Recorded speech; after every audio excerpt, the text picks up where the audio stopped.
Hi, I'm Jeremy, and I'm your host of Tell Me Wine TV, where we answer your questions about wine right here on the internet. And today's question was sent in from Anat from Brooklyn, who asks, can you make good wine anywhere in the world? And the answer is kind of two-sided. Yes and no. Basically, Anat, wine can be made and is made in virtually, well, I'll start. It's made in every state in the Union, in the United States, from Alaska to Hawaii to Florida to Virginia. Of course, all the big states, California, New York, Washington, Oregon. But it's made around the world. Now, is it made well around the world? I would say the answer is no. Have I ever had an extraordinary wine from India or Sudan? No, I haven't. And you probably won't either. But the fact of the matter is, in the right hands, great wine can be made anywhere in the world. And so I would say that, you know, the main regions obviously are Europe. So you're talking about France, Spain, Italy, Germany, Portugal, Austria. The United States, you know, provides and produces a lot of wine. Chile and Argentina as well. Brazil is starting to come on the radar as a winemaking country.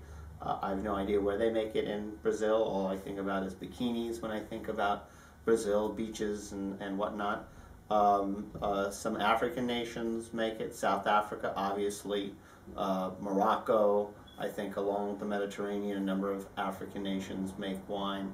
All around the Mediterranean. Israel, Lebanon, Turkey, Greece, you know, right around, they all are making wine. And then, of course, in the New World, or rather other New World countries like Australia, New Zealand, and India. I mentioned India; they make wine there too. But for the most part, you know, grapes were not indigenous to many of these countries that are making wine. I don't believe that grapes are indigenous to India, for example. But they're making wine there. China makes horrible wine, but they're wonderful consumers of wine. And so I remember a Wine Spectator article from a number of years ago. It's the wines of China, and they were talking about the two sides of the coin. One is the hotels and the restaurants are serving better and better and better wine, you know, from around the world, you know, superior Bordeaux and Burgundies and Rhones and Champagnes and whatnot. And then they rated all of the wines that were made there, and they were like 79, 80, 81, and they basically said it tasted like, you know, the bottom of your shoe.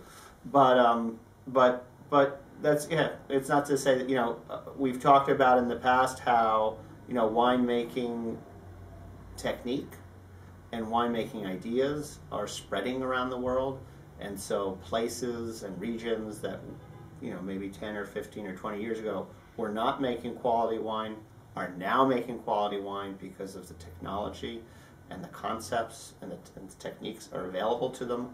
Winemakers from around the world, important winemakers in California and France and Italy, are taking up projects in other countries. I mean, one of note, just offhand, William Febvre of Chablis. He's known for making Chablis, Chardonnay in France and Burgundy, and he has an operation in Argentina, and he's making more than Chardonnay. He's making Cabernet too.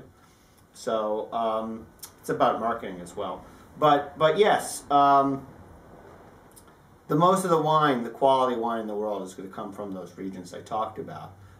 But you will find, you know, little surprises like, you know, here is a wine from Tasmania, you know, which most people think about the Tasmanian Devil, that cartoon with Bugs Bunny. And it's a little, well, it's not a little island, it's a fairly large island off 600 miles off the south coast of Australia. They're making wonderful Pinot Noirs and Rieslings and Chardonnay. Here's another wine from Canada, the Blue Mountain. This is from the Vancouver, British Columbia area. Canada is, I think first about ice wine, but not about, table wine. And Long Island. This is from Channing Daughter. Been making wine out there for many, many years, but not on people's radars necessarily. But all three, are they all three Pinot Noir? No. The Apsley Gorge, the Channing Daughter, the Blue Mountain, quality wines from places you wouldn't expect. So to answer your question again, Anat, it's like you're going to walk into a store and you're going to mostly see the main regions. But that's not to say you shouldn't look for Canada or Tasmania or India, I guess, if you really want to go there. But you should try those wines anyway.